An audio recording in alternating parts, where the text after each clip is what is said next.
저희 약간 국가의 3인방을 대표하는 분들 중 한 명이셨잖아요. 네. 이런 인기도 좀 회복을 하실 수 있으실까요? 다시 말씀드리면 이분은 안녕하세요. 골드키입니다. 안녕하십니까, 지안 선생님. 네, 안녕하십니까? 오늘은 강영욱 씨 사주를 좀 풀이를 해볼까 하는데 시가 없어서 제가 좀 뽑아봤는데 네네. 무술시가 아닐까 이렇게 해서 한번 뽑아봤습니다. 좀 이렇게 앞으로 어떻게 될까 뭐 또 그런 면도 있고 해서 사주에 대해서 강영욱 씨 사주에 대해서 한번 오늘 이야기를 해볼까 하는데 선생님 생각은 좀 어떠십니까? 일단은 저희들이 당사자에게 물은 것은 아니고요. 네네. 네, 인터넷에 나와 있는 자료를 기반으로 한다는 걸 먼저 이해해 주시면 좋겠고, 네, 어디까지나 저희 개인적인 의견으로 그렇죠. 좀 받아주시면 감사하겠습니다. 시간도 저희가 설정을 한 겁니다. 네네. 네, 그 점만 염두에 두시고 이 네. 설명을 들어주시면 참고가 될 듯합니다. 네. 올해 갑진년인데 왜 이런 사태가 벌어졌을까? 이에 대해서 좀 뭐라 해야 되지? 좀 쉽게 네. 설명을 좀 해주시면 좋겠습니다. 자, 흔히들 한국에서는 사주팔자라고 그러죠. 사주팔자가 그 구성이 어떤가? 네, 또 올해는 2024년인데 네, 왜 2024년에 이런 일이 생겼나? 이 두 가지 측면에서 말씀을 드리면, 네, 자, 저희가 근거로 하고 있는 이 사주의 주인공, 이분은 흔히들 말하는 태양으로 태어났어요. 태어나기를. 그렇죠. 예, 태양은 우리가 자연 현상에서 보시면 하늘 떠 있는 태양을 생각하시면 됩니다. 그렇죠. 태양은 뭐, 네. 네, 그 태양은 어디 숨을 수도 없어요. 맞습니다. 숨을 수가 없습니다. 100%다 보여줘야 돼요. 네, 그렇죠. 구름에 조금 가리는 경우도 있지만 네, 가려지지 않죠. 구름이 그렇죠. 이렇게 흘러가면 또 다 드러납니다. 그렇죠. 그래서 음. 근본 성격 자체가 거짓말을 잘하고 이런 성격 자체는 될 수가 없어요. 그렇죠. 물론 여기 화제의 주인공도 그렇지만 일반인분도 마찬가지예요. 이런 네, 맞습니다. 태양일 날 태어난 분들은 절대 표정을 못 감춥니다. 네, 뭐 네. 비굴하게 뭐 이렇게 좀 행동을 한다든지 이런 이런 것도 이런 거 절대 안 돼요. 네, 아부하고 네. 이런 것도 안 이런 거 하는데 여기가 떨려요. 그렇죠. 네. 미세하게 얼굴이 네, 여기가 막 눈꽃이 다른- 떨리고 네, 맞습니다. 눈에 힘이 들어가고 그래요. 네. 그래서 저 사람이 그런 건 약하구나 알 수 네, 있습니다. 그렇죠. 그런데 이제 이 사주의 구조를 보면 구름에 해당되는 게 조금 같이 붙어 있어요. 그렇죠. 네. 그럼 요게 경우에 따라서는 태양을 좀 가렸다가 네. 또 좀 태양에서 사라지면 살았다. 또 이렇게 또 그렇죠. 빛이 났다가. 네. 네. 근데 이 구름이라는 게 이제 이 사주 주인공에게 있어서는 이제 요거를 상징하거든요. 그렇죠. 이런 금전적인 네, 네. 걸. 네. 근데 이 사주를 구조를 보면 이걸 쫓아가게 되면 네. 구설이 따르게 돼 있습니다. 근데 또 안타깝게 이게 우리 사람 사는 사이다 보니까 네, 또 네. 안 따라갈 수도 없고. 네. 네. 뭐 어쨌든 제가 볼 때는 이분께서는 굉장히 노력형의 사주다 이렇게 볼 수가 있는데 네, 네. 또 이렇게 노력도 많이 하신 것 같고 이런데 하필이면 또 올해 또 이런 문제가 터지다 보니까 좀 안타까운 면도 있고. 네, 네. 그래서 이제 큰 원인은 그거죠. 너무 규모가 크다. 네. 너무 또 주목을 받았다. 전국구지 않습니까, 이게? 맞습니다. 예, 전국구로 알려진 분이고 또 뭐 교포들도 아시는 분들도 많고요. 네, 그렇죠. 그러다 보니까 어떤 그릇이 너무 확장이 돼 버려서 네. 구름에 가려졌다. 저는 일단 사주적인 문제는 그렇게 보고 있어요. 네. 네. 어쨌든 뭐 이분 때문에 그 애견 문화가 굉장히 많이 바뀌었다. 이렇게도 볼 수가 있고. 많이 좋아진 걸로 저도 알고 있습니다. 네네. 그 전까지만 해도 뭐 이렇게 강아지를 데리고 나가면은 이 줄을 안 한 분들도 많고 집 앞에 개똥도 너무 많고 이랬는데 이분이 어쨌든 방송에 나오셔서 이렇게 말씀하시다 보니까 이런 것들이 좀 많이 이렇게 완화가 됐다, 개선이 됐다 이렇게 볼 수가 있으니까 어떻게 보면 이 애견 문화가 이렇게 좋은 쪽으로 갈 수 있도록 정착시킨 분이 아닌가. 그렇죠. 뭐 그런 이런 생각도 분야에 들고. 있어서는 네. 뭐 자타가 인정을 네. 해야 되는 부분이고요. 네네. 네. 그런데 이제 이분이 다만 아까도 말씀드렸지만 태양이다 보니까 그렇죠. 모든 일거수일투족이 관심의 대상이 될 수밖에 관심의 없는 대상이 거죠. 되고. 물론 연예인도 마찬가지지만 네네. 이분도 거의 연예인급이에요. 그렇죠. 네, 연예인급이다 보니까 그런 보이지 않는 부분들이 언젠가는 드러나게 되는데 네. 그게 이제 사주적으로 너무 이제 업체가 커졌다는 거. 네네. 둘째는 이제 말씀드릴 운에 대한 거. 네. 운이 어떤 것이냐. 네. 마치 내가 길을 가다가 돌길을 만났어요. 네. 돌에 채였어요. 네. 돌에 채이고 멀쩡한 사람 없죠? 그렇죠. 넘어지거나. 네네. 네. 내가 잘 가고 있는데 2층에서 물을 뿌릴 수도 있고, 그 물 맞아야 됩니다. 그러면. 이불을 틀 수도 있고, 네, 그렇죠. 당할 수밖에 없는 거거든요. 내가 뭐 이렇게 아무래도 제가 볼 때는 올해 밥을 먹으려는데 누가 돌을 던져서 이렇게 밥그릇이 깨지는 형국일 수도 뭐 있고. 보통 철학관에서는 이제 밥그릇이 깨지는 네, 운이다라고도 보통 얘기를 이제 하죠. 그걸 뭐 네. 전문 용어로 뭐 편인도식이다 이렇게 표현을 하는데 네네. 올해 그런 해에 또 해당이 되지 않나 싶기도 하고. 그런 상황들은 우리가 뭐 보통 철학관은 그렇게 얘기를 합니다. 하면 네네. 무엇을 조심해라. 네. 이렇게 하지 마라. 네. 근데 그 유사한 방향으로는 흘러가요. 그렇죠. 참 피하기가 어렵습니다, 네, 사실은. 피하기는 어려운데 이제 문제는 우리가 이제 그 막상 사건이 터지고 난 뒤에 과연 어떻게 수습을 해야 되는가가 아니라 네. 네, 그것도 중요하긴 해요. 그렇죠. 근데 그 이전에 한 1, 2년 전에 그걸 만약 예측을 한다면 네. 어떻게 준비를 해야지 최소화시킬 수 있는가? 근데 그게 알면서도 참 쉽지는 않습니다, 사실. 쉽지는 않지만 네. 네, 알고 맞는 뺨은 조금 덜 아프죠.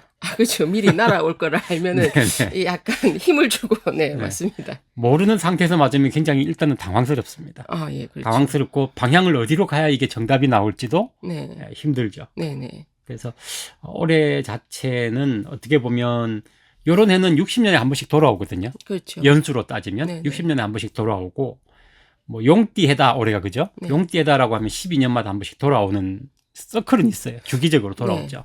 근데 갑진년, 24년 갑진년 네. 이런 건 반드시 60년에 한 번씩 돌아오기 때문에 쉽게 우리가 이렇게 뭐, 다가올 수 있는 건 아니죠. 제 살아생전에는 쉽지 않은 한 번 해라고 만나면 볼 수 있네요. 끝이죠. 그렇죠. 예. 네네. 120세를 산다면 두 번 만날 수는 있습니다. 네. 네. 그럼 이번 연도가 이분에게는 별로 좋지 않았던 거네요. 결론적으로.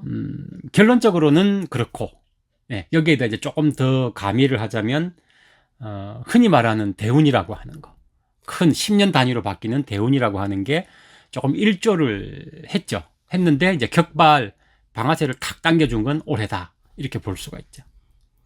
그러니까 쉽게 말해서 일단 뭐 37세 이때부터 조짐은 있었다라고 좀 볼 수 있지 않겠습니까? 37세, 그러니까 요게 이제 어쨌든 우리가 가상으로 믿고 하는 네네네, 얘기입니다. 그건 그렇죠. 항상 좀 이렇게 기억해 주시면 좋고요. 37세라고 하는 나이가 한국 나이입니다. 요즘 바뀐 나이가 아니에요. 네. 한국 나이로 바뀐 요 시점에서 한 3년 전쯤부터 네. 좀 요런 조짐은 조금씩 생겨나지 않았나. 조금 약간씩 이렇게 구설이 따르지 않았나. 그렇죠. 네. 특히 이제 이 사회생활을 하는 분이다 보면 네. 금전 관련해서 네. 동료들이 뒤통수를 칠 준비를 하는 거죠. 그렇죠. 서서히 네. 준비를 해서 네. 이렇게 문제를 언제든 이렇게 촉발시킬 수 있는 잠재 좀- 성향을 가지고 있다가 네, 맞습니다. 올해 같은 해에 쳐버리는 거죠. 그럼 보통 친구나 지인, 동료가 운이 좀 좋은 분들이 있잖아요. 네네. 이분 같은 경우 그런 쪽에 별로 좋은 편은 아닌가요? 이분 같은 경우는 자수성가형이거든요. 그럼 동료가 도와주지는 않나요? 동료가 뒤통수를 칠 수 있어요. 뒤통수를 조심해야지 도와주는 것보다는. 네. 그러니까 이분 같은 경우는 굉장히 노력형. 이거 스스로? 네, 스스로 노력을 해야 되고 이렇게 뭐 어떤 뭐 누구의 덕을 본다 이런 건 조금 어렵다고 볼 수 있습니다.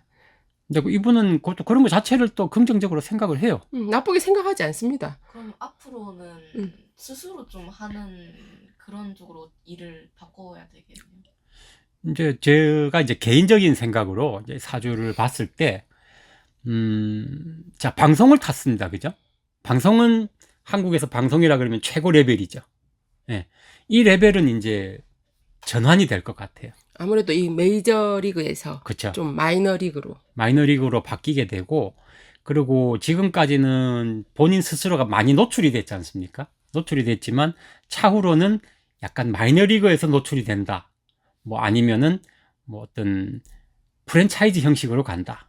뭐 이런 식으로 방향이 전환이 되지 않을까 하는 생각이 들죠. 이걸 보면. 그래도 뭐 이분 입장에서는 사실 어떻게 보면 조금 더 속 따뜻하다. 뭐 아니면 내실이 있다. 뭐 이렇게 볼 수 있지 않겠습니까? 그죠? 뭐 좋은 세상 한번 경험하고 네. 이제 실리를 챙기면서 살자. 네, 실리를 예, 챙기면서 이런 살자. 방향으로 이런 갈 수도 방향으로 있죠. 가는 예. 것이 맞지 기회가 될 않나. 수도 있겠네요.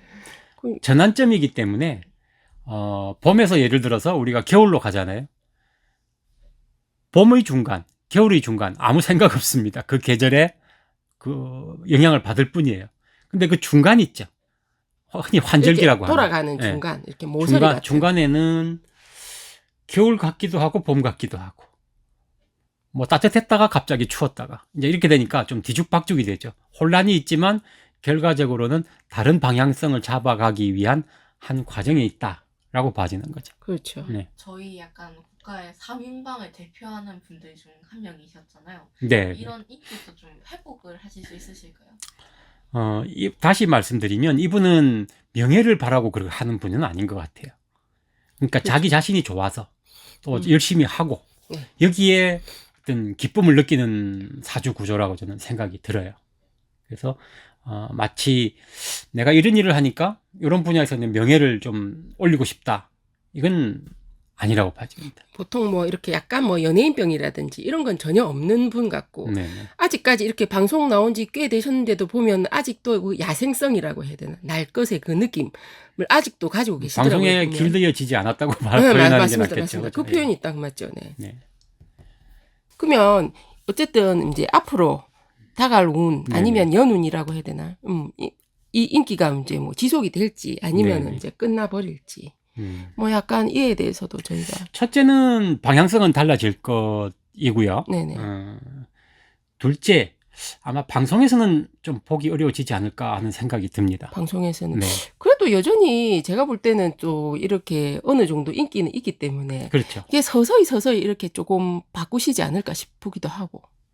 근데 이제 올해는 이제 일단 이렇게 됐으니까 네네. 어떻게든 마무리는 적절하게 되어 갈 거예요. 그 어쨌든 후반에는 좀 마무리가 네. 되지 않을까요? 근데 이제 우리가 보통 이 언론이라든지 보시면 알겠지만 좀 후유증이라는 게 한 번 있습니다. 아 맞습니다. 좋으나 싫으나 어쨌든 후유증은 그게 뒤에 가서 이게 굉장하니까. 아니었네라고 하더라도 네, 이미 상처는 받았으니까. 상처는 받았기 때문에 그 네. 상처를 회복할 수는 없어요. 아무리 네, 뭐 어떻게 좋은 일이 뭐 마무리되고 화해가 된다 뭐 든다 하더라도 그건 가지고 가는 거고. 네. 밥그릇이 한번 깨지고 나면 그 네. 뭐 본드로 붙인다 해도 일단은 네. 깨진 상태니까. 네. 그래서 어쨌든 내년 내후년 네. 크게 본다면 한 3년 정도를 이렇게 봤을 때 네. 어느 정도는 회복은 되죠. 네. 되지만 방향성은 달라질 것이다 이렇게 보고 그러니까 있습니다. 이제 회복을 하면서 서서히 본인이 이제 방향성을 조금씩 바꿔갈 거다. 네네. 이렇게 보면 네네. 되지 않을까 앞으로도 싶습니다. 나쁘지 않다라는. 그렇죠. 앞으로 그러니까 아까 선생님이 말씀하신 대로 이렇게 굉장히 크게 벌렸다면 이제는 점점 내실을 다지면서 뭐 이렇게 실리를 챙기는 그런 쪽으로 가지 않을까 이렇게 보고 있습니다. 간단하게 말씀드리면 다시 메이저리그로 진출한다. 요건 본인이 싫어하실 거예요. 네. 아마 그거보다는 실질적으로 마이너리그에서 굉장히 열심히 노력하시면서 뛰지 않을까라는 생각이 듭니다. 이분은 어느 쪽으로 목표를 잡아야지 조금 더 잘 되실 수 있으실까요? 제일 중요한 건요. 아까 제가 태양이란 말을 첫머리에 말씀을 드렸어요. 태양은 보상받을 길이 있습니까? 태양을 보상해 주는 게 있나요? 태양을 보상해 주는 건 참 어렵죠. 스스로밖에 없습니다. 네. 스스로 만족하면 그걸로 끝이에요. 항상 이렇게 뭔가 비춰주고 자라게 해주고 태양의 목적은 그거기 그렇죠. 때문에 피곤하죠. 제 네. 3자 입장에서는 참 피곤한 건데 태양 자체도 그런 생각을 어느 정도는 가지고 있어요. 그러면서 또 키우면서 만족을 합니다, 사실. 그렇습니다. 네, 이렇게 베풀고 그에 만족을 하면서 내가 이만큼 키웠다, 그렇죠. 내가 이만큼 베풀었다, 이거에 굉장히 만족을 하고 뭔가 받고 이런 것보다는 그런 것에 더 만족을 한다고 볼 수 있습니다. 네. 그래서 어떤 본인이 바라는 이상형이라고 하면 제일 간단하게 태양의 기쁨, 요 방금 말씀드린 걸 생각하시면 간단할 거예요. 뭐 모든 강아지들이 이렇게 좋은 환경에서 좀 네. 이렇게 제대로 된 애견 문화가 정착되는 게 이분이 가장 원하는 게 아닐까 싶기도 하고 요즘 많은 논란이 올라오는데 제가 볼 때는 이렇게 뭐 전문 용어긴 하지만 이렇게 형살이 들어있는 분들이 보면 성격이 약간 강한 면은 있습니다. 근데 실제로 그렇게 나쁘지는 않더라고요, 보면은. 이분 사주에 형살이라고 하는 것도 들어있고요. 네. 참고로 형살이라는 거는 순한 건 아닙니다. 그렇죠. 조금 마라탕 같은 매운맛이죠. 네. 매운맛이고 또 이분 사주에 또 합도 들어있어요. 네네. 생각보다. 네. 그래서 의외로 정도 많아요. 맞습니다. 정이 많다 보니까 그걸 뭐 혹자는 그러겠죠. 뭐 때리고 위로하고 이게 무슨 짓이냐 이렇게 하겠지만 그렇게 치면 이상한 사람도 더 많거든요. 네, 맞습니다. 근데 이분은 마라탕 같이 매운 부분도 있지만 또 인정도 있다 이렇게 네. 이해를 하시면 되죠. 그 형살이 있다 보니까 보통 이렇게 다른 사람들이 느끼기에 강하게 느끼다 보면은 이 사람이 좀 이렇게 굉장히 성격이 좀 이런 게 아닌가 이렇게 느낄 수 있는데 실제로는 그게 아니다 이거죠. 사주적으로는 그렇게 봅니다. 예. 네네. 자, 이제 결론을 한번 말해보자면은 이분께서는 좋아하는 분야에서 계속 이렇게 노력을 하시면서 매진을 하고 범위는 개인 맞춤형으로 진행을 하면 좋을 것 같다는 생각이 드는데 스님 의견은 좀 어떠십니까? 그 동의합니다. 예. 어쨌든 앞으로 좀 더 애견 문화가 성숙해졌으면 하는 마음으로 오늘 이 강형욱 씨에 대해서 한번 풀이를 해봤습니다. 그러면 오늘 여기까지 말씀해 주셔서 감사합니다. 네, 감사합니다.